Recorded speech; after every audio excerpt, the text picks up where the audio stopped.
Welcome to Talkin Baseball. It is an episode we're going to talk about the sport of baseball. Let's do it.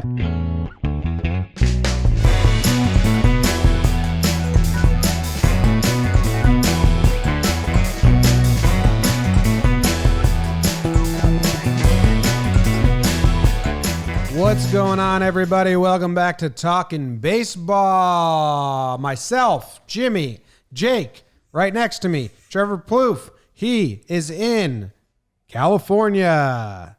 Little midday show. We hope you enjoyed our interview with Jason Kendall. And if you didn't, that's on you, because that was a fantastic interview. And I think we all fell in love with that man for a little bit. But more importantly, Trev, how are you doing? I'll start with you. I'm doing great, and I agree with your assessment on the Kendall interview. We talked right after how, we didn't even scratch the surface with the guy. We talked about baseball and stuff, but really we wanted to go into, a little bit more about his mental space and kind of where he is. Asking him what his opinions is where we need to go next time. Yeah. Jake, how are you doing? I'm well. I'm with you in the same room for the first time in 10 days, 11 days. Practicing our social distancing by keeping Trevor between us. And Jason Kendall it's as good as it gets. I think we all had a few questions prepared coming in, and we asked 1.5 of them, and there's so much more, and I mean, you want him to manage your team, and then I think you look back 5 years later and you're saying, that was wild, huh? Trev, did you not know we were in the same room? I did know you were in the same room, but I just feel like maybe I should call Kumo on you guys and get you arrested. What's Kumo? Well, we'll practice how you pronounce an Italian last name sometime, because what the hell is that? That's how you say it. I watched his press Cuomo? conferences. I thought you were giving us some acronym or something. Yeah. So I was like, what does Kumo stand for? I thought it was a health board.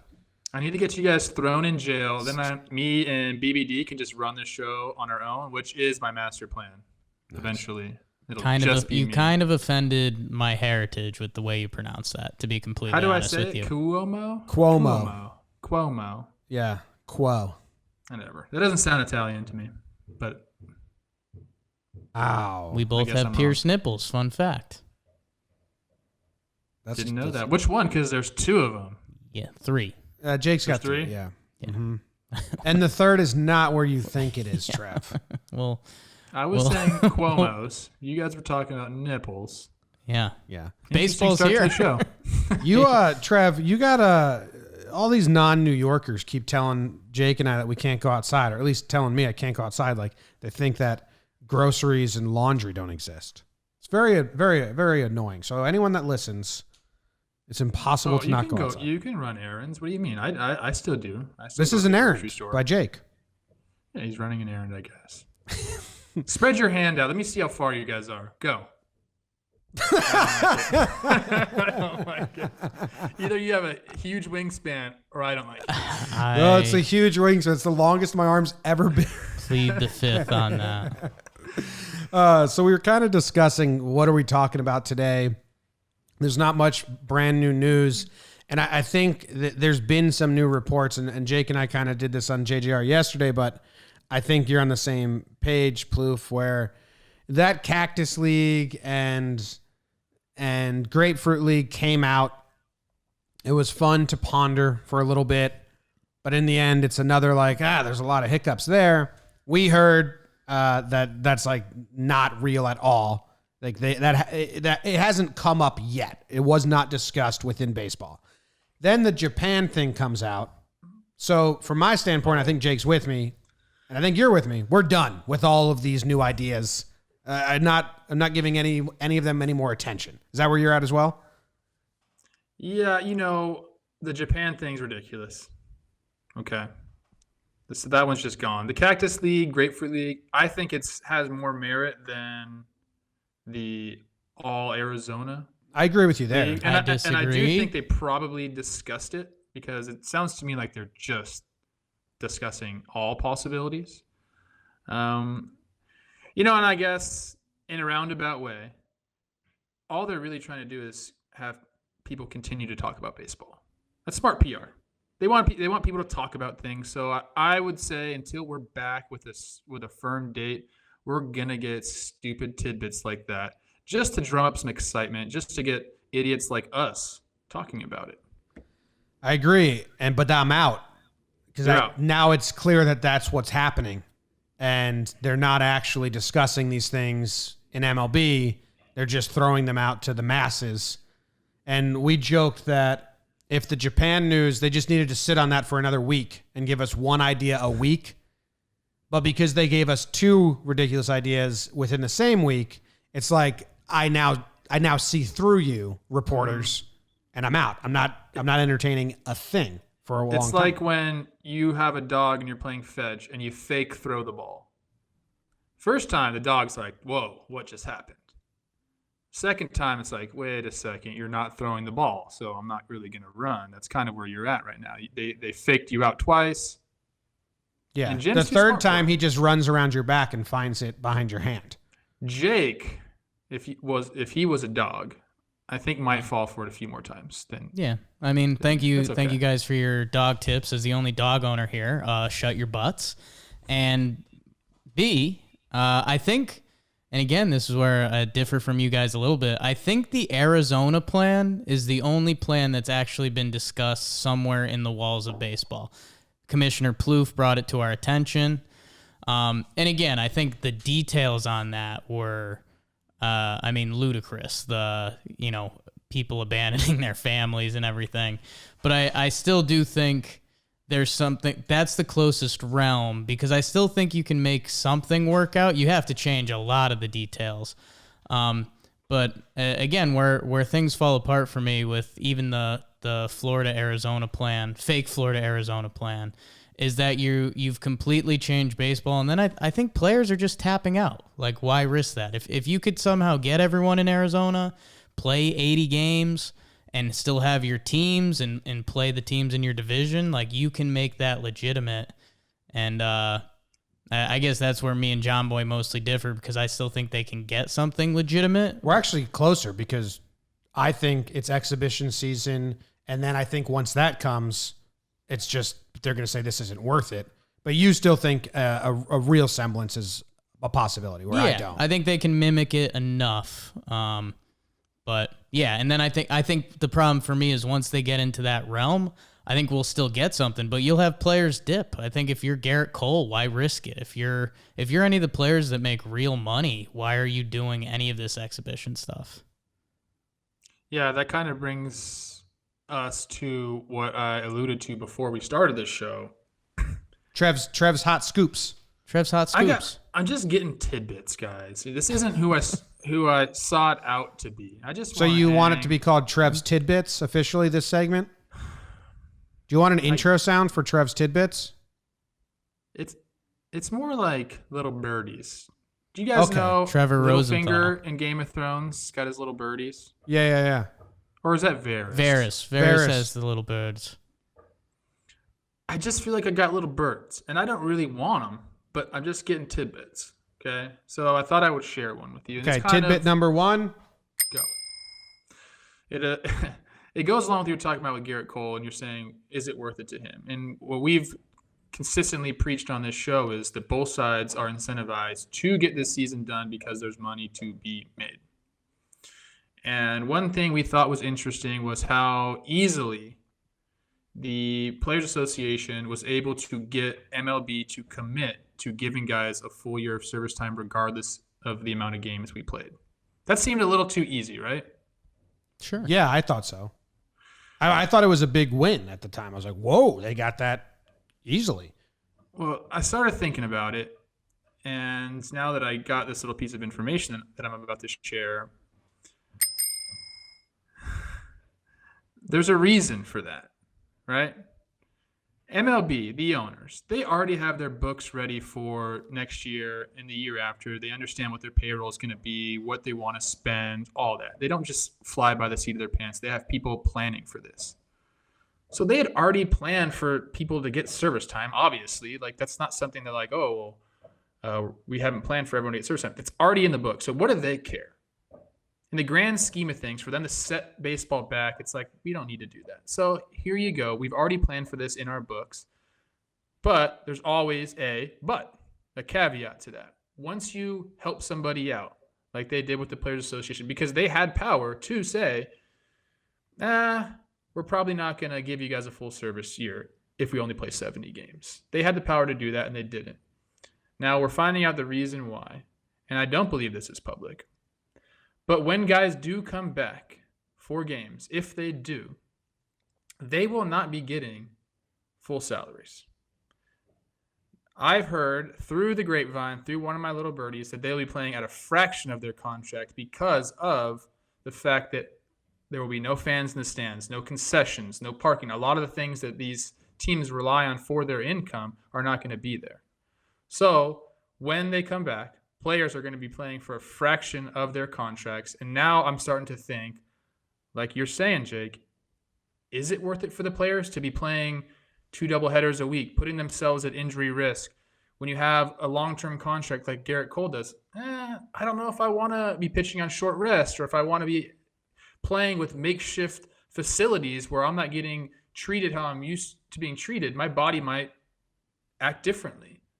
So when you get this news, now I'm starting to think, I'm getting a little bit more pessimistic by the day, because the money was the thing that was pushing this forward. And now if the money's off, I think there's not a lot of steam behind getting this season going. Well, it's kind of just, it's a logistical nightmare, because what we had talked about and what I was saying is, if there's no fans, owners aren't making the same amount of money, and they're not going to want to do that. So now with this info, seems like that's correct. And owners are like, well, hold on. We may play with no fans, but there's no way we pay the players' salaries fully, because then that's a way different profit than us. So it sounds like the owners got over that obstacle, but that creates another obstacle for the players, where now you had players gung-ho to play and owners kind of scared about the revenue. And now if the owners figure that out and they pay less, then we get into now it's a whole new ball game for the players. It's just a very crazy situation with tons of obstacles. And that's all I've been thinking about. There's so many things for the people that say, just figure it out. They want to play and the owners want to play and the fans want games. Just figure it out. It's not easy to figure this thing out. No, it's not. The only thing I have on my BS meter there is a couple things with the service time. If you go back and when we originally talked about this was, again, I think that kind of landed in the corona pandemic spectrum, because imagine if they came out and they said the opposite. If they said, nope, we're not accruing service time. I mean, that's just messed up. And guys age and get older, and it's a young man's sport. So I think we're getting away from that mindset a little bit. Another thing on my BS meter there is, you mentioned that these owners already have their books planned. These owners are very smart people, and I don't think they're just going to say, in theory, what you're saying is that they planned on spending that money, let's spend it, where the other side of that would be they could still save some of their money. And these are all very smart businessmen that like to take care of their money. So that's smoking on the BS meter for me. And the other thing that ties into this, as you mentioned, the loss in concessions and everything else that could affect the players' paychecks, there could also be new TV deals that come from this corona if they were to figure it out in mid-July and baseball is kind of the only thing going, that they will get a partnership with either ESPN or with one of the major networks to show some of these, new games that we didn't have scheduled, and that'll create a new revenue stream there. So I think what you're saying has something to it, but the full story doesn't add up for me. Well, there's just still a lot of obstacles, because there's so many obstacles. TV, it's unreal. The thing about the service time, what I'm saying is they never even thought that, hey, next year we're going to get these guys at the same exact service time as they were last year, or a half of what the service time. That never crossed their mind. They've planned that Mookie Betts was going to be a free agent. They planned that the player that they're looking at, which they already are looking at guys who they want to sign. Mapped out their free agent signings and the money on the books with the service time. So if now, we have Glaber for that that next year, oh shit, we also have Cole and Stan. So now like our whole book is messed up. Like they plan out. Up.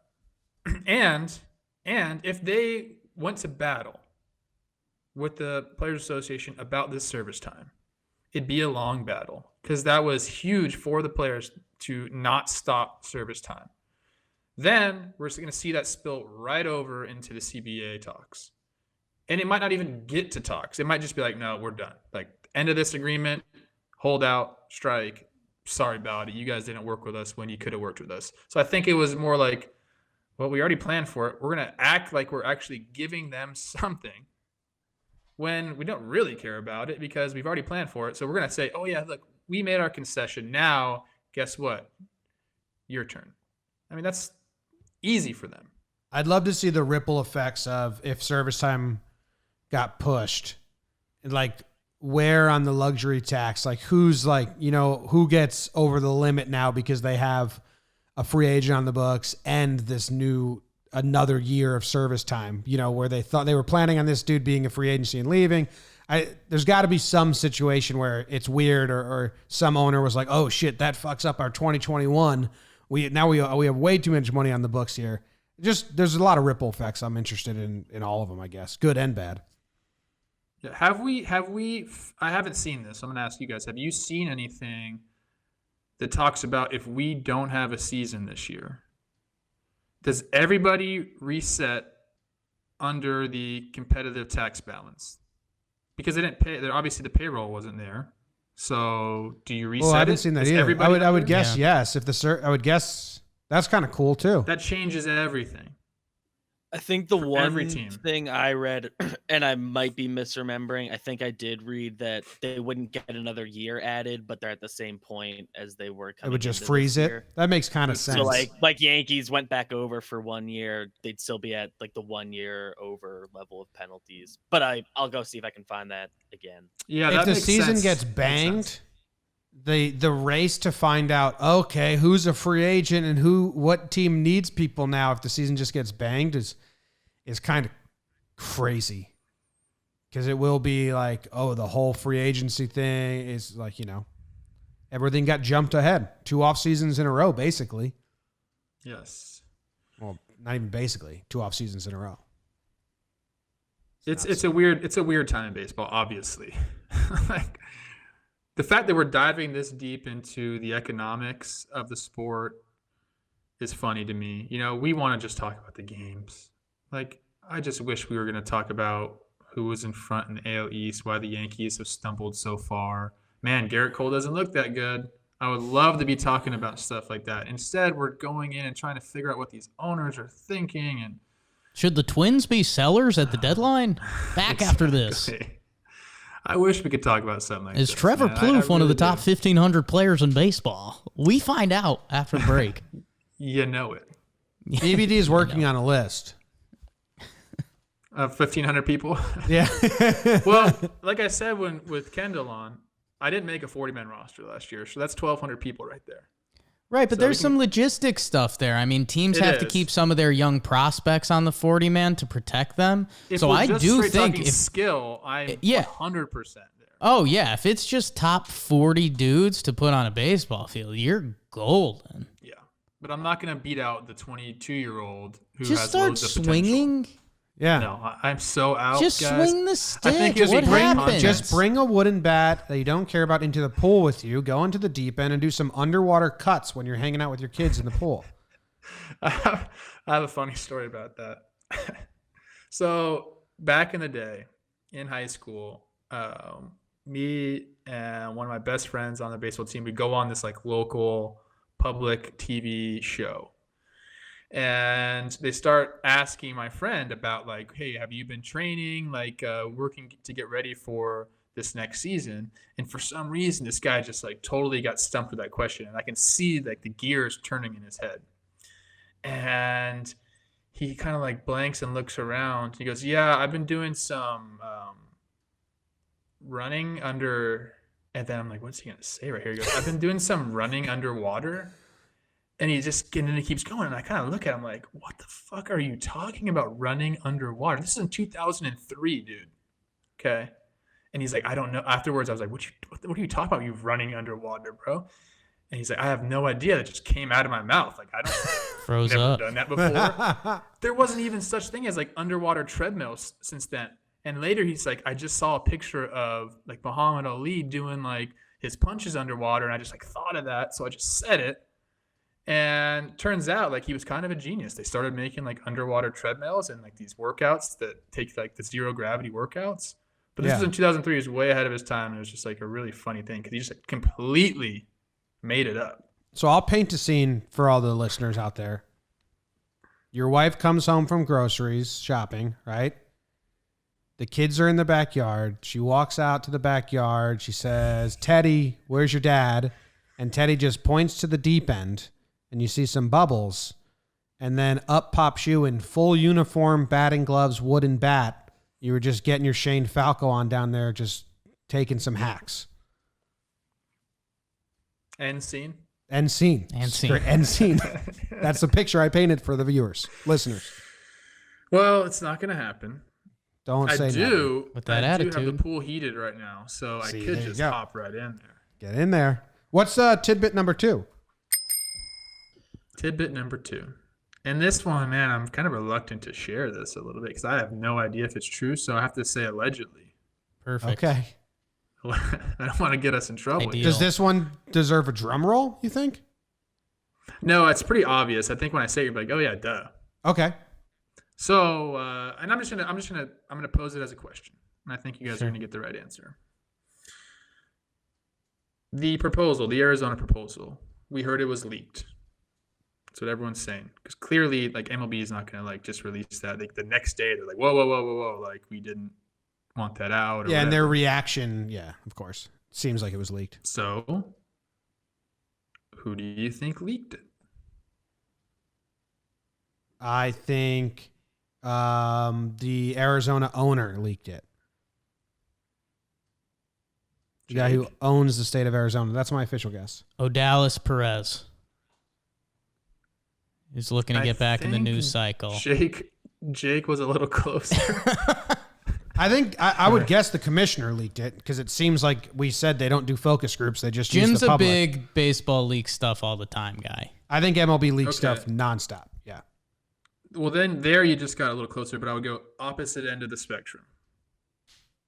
My little birdies have told me that it was none other than the Scott Boras. Oh. Boras with the AZ plan.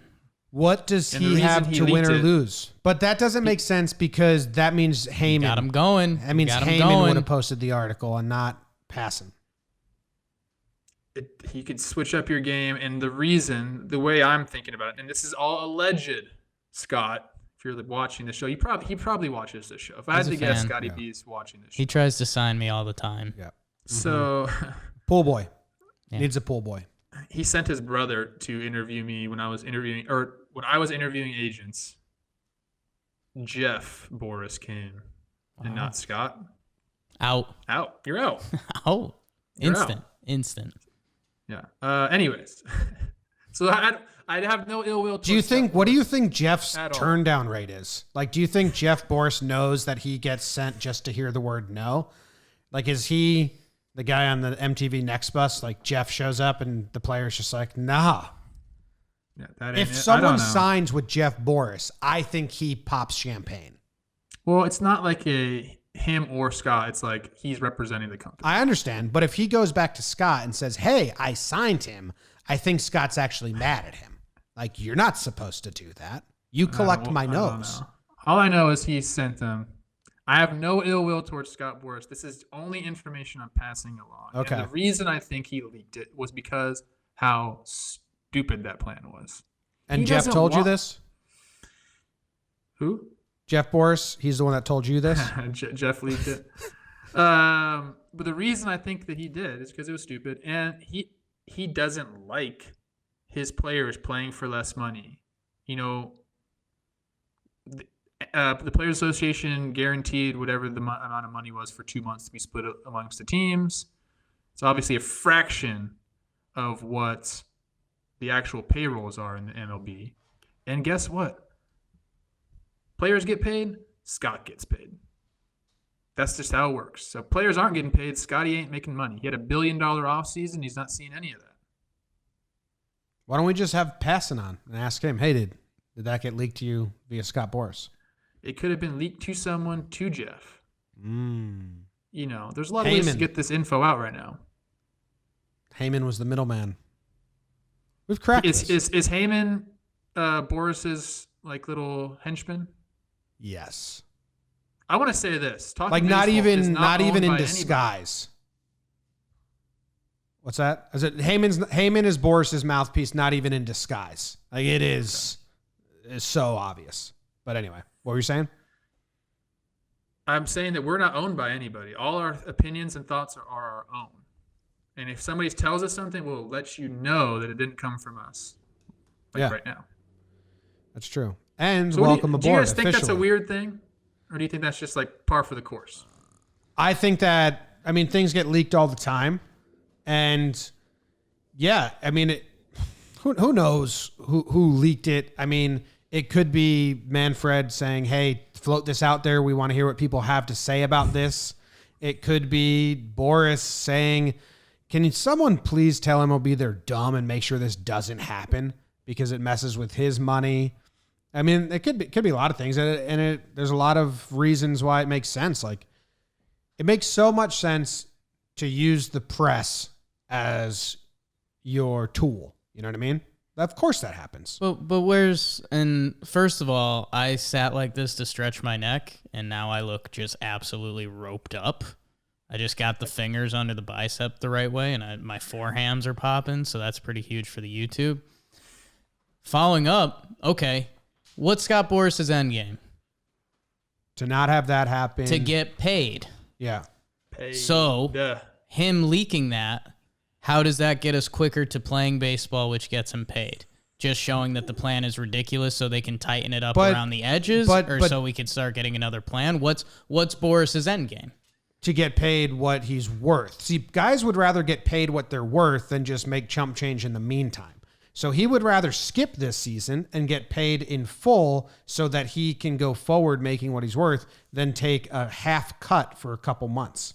I think that's I don't know, because thing. he wouldn't get paid in full. If the season's gone, nobody gets paid. So guys aren't there's people. So you think Scott Boras would rather not get any money than get money? Yes, because the value-wise moving forward, he wants to get paid and he wants his players to get paid in full. That's the whole thing we opened up with the first tidbit. If guys aren't going to make their full salary, they might just say, fuck this. And that's what Boras is saying. I think you're going to see a split on that with players. Like, I think most guys will be like, fuck, I think it's the guys who are sitting pretty and the guys who are not. Even the guy sitting pretty, a guy that's scheduled to make $20 million this year. If you're just seeing $20 million go out the window, you're like, fuck, let me reach and grab a few of those mils. Mm-hmm. And let's say it is a half season. Let's do the 20 mil guy. If it's a 81 game season, $10 million to play half a baseball season. That's what I'm saying is it's not going to be prorated like that. That was my first tidbit. I guess we need to see how that actually comes out because like we said, I think there will be other ways to counteract some of that money lost. So what does that end up looking like? Yeah, but I can see both thought process, but I could see a guy saying either pay me what I'm worth or I'll wait till you pay me. There's a reason guys go on strike. But think about what you're saying about Scott Boras. You think he'd rather not get half of what he normally collects on? What does Scott Boras make in a year? He had $1 billion offseason. I think he's a man of principle, 4 or 5%, depending on more than anything. Well, I can understand both sides. Is what I'm saying. I can understand if he's like, I'll take anything. I can also understand he's like, fuck that. It's almost no skin off his back. If Scott Boras gets half a season of other guys playing baseball, Scott Boras can say he makes $50 million a year. I think that number might even be low. But you have to. But if guys play baseball, he can make $25 million. Okay, but Scott Boras wants the $25 million. But also, you have to understand, you have to accept, acknowledge that Scott Boras can be saying, you pay my players exactly what they're worth, or we're not playing at all. That he is a guy. He's an agent. He represents the players. So that thought process makes sense. That he would also say that. And also, he wants to look. Scott gets a bad rap, and it's all we ever talk about with him is money. Sign him, Scott. He has to protect his players too. I mean, if he doesn't protect his players, then he doesn't have a job. Okay, like it's not all about contract negotiations. It's can I protect my players? And what I'm seeing and hearing is guys are worried about how their bodies are going to hold up in a season like this. If we're talking about a doubleheader every week or 2 doubleheaders every week, and we're not going to have our full facility, so how are we going to get things done? And we're going to have a limited staff on hand. I might not be able to get my work in like I usually can. And if I go do that for a fraction of the money and I end up getting hurt because of it, because this is not the way I've tuned my body for years, then what are we doing? Like, why am I going to take the chance to hurt myself, and then in the future when things are hopefully back to normal, I'm done? Yeah. So he has a responsibility to protect his players in that regard as well. And it's he's incentivized to do that for a lot of different reasons. Yeah. Both sides make sense to me. It makes sense that he would leak it. And if anything else, it could just be strong arm. Like, hey, if you're not paying us, if you're not prorating us exactly what they deserve, then we're not playing. Like, I mean, as an agent, that seems like a really good the fraction / the percentage is the big detail there. Yeah. Yeah. So those are my tidbits, guys. Nice tidbits, Trev. Good tidbits, Trev. Really well done. Sign him, Scott. We got to half hour. If you want to talk a little bit more, you got Stroman wanting to beat up that NASCAR driver. Before we get there, I found the luxury tax thing. All right. Okay. It's basically what I said. If there's a partial season, the actual penalty is prorated as far as the actual money they owe, which I don't think we care about. If there is no season this year, no team would owe luxury tax, but the rates would not reset. So they're using the Yankees in this example. They'd be considered a second-time offender in 2021. So just that makes sense. To give people like, all right, you got under this year would be huge. Then they wouldn't play. They would not fucking play. If those teams were like, we're going to reset, they would just be like, okay. Yeah. And guys will get paid. That's true. Maybe. If they were like, yeah, if there's no season, we reset the tax, a lot of owners would be like, cool. Yeah. Let's not play then. And I'll go spend a lot in the offseason. It'd be wild. It would be But wild. yeah, good on them. That makes a lot of sense. Any decision that's actually been made has been pretty logical so far. Everything else has been flying off the deep end. Yeah. Not a lot of decisions made. I mean, you can't. We're all waiting. We're all waiting. Can I ask you guys something? Please. Yeah. Okay. I'm a positive guy here. Say it. I'm a positive guy. Yep. I don't like bringing people down or industries down. Positive ploof. That's what they call you. Come at me. Ploofy a lot of pom-poms. people are saying I'm very positive. BDT. Did you guys we always applaud the NBA. They're first in everything. They're very progressive. Adam Silver this, Adam Silver that. They promote their players. Look at this incredible idea for horse. Did you guys watch it? Oh yeah. Jake did. I did not, but I watched. I skimmed through one of them on YouTube. We talked a little bit about that. I mean, I had zero interest anyway. So, but I also thought it would be what I said. Trev is like people who play horse isn't a 100% enjoyment rate when you're playing it. Like there's always like, let's just make this out or pig, not horse.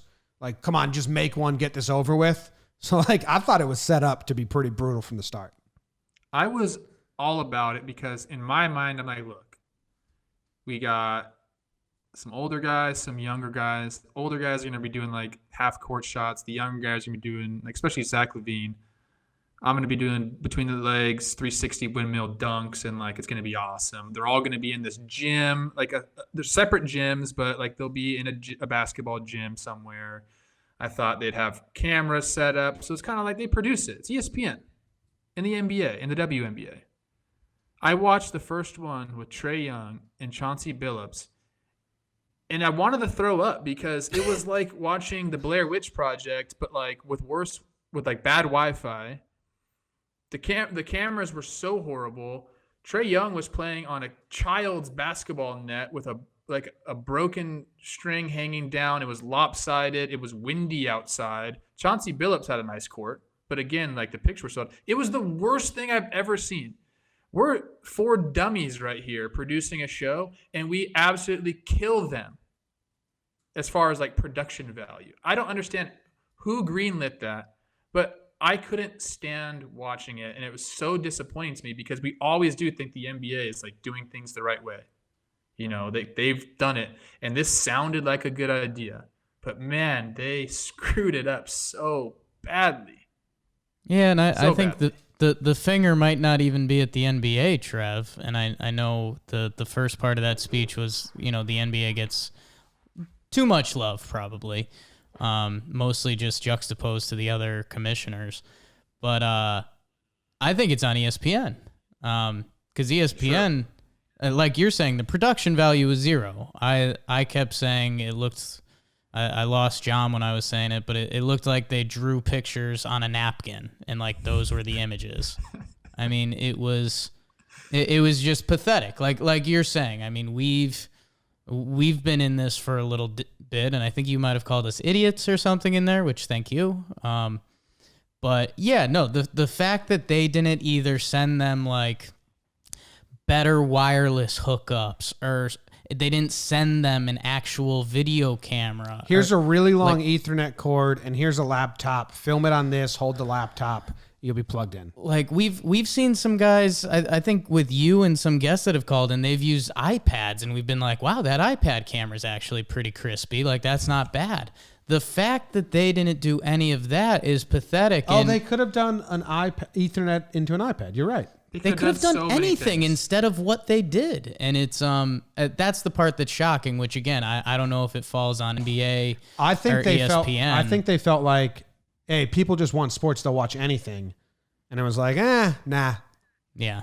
Not anything. And as Trevor mentioned, there was parts of the concept that they totally screwed up. Like if they had Zach LaVine out there, they should have had him versus Aaron Gordon. So if they wanted to do dunks, they could do dunks. If they wanted to do reverse 3-point shots or whatever, they could do it.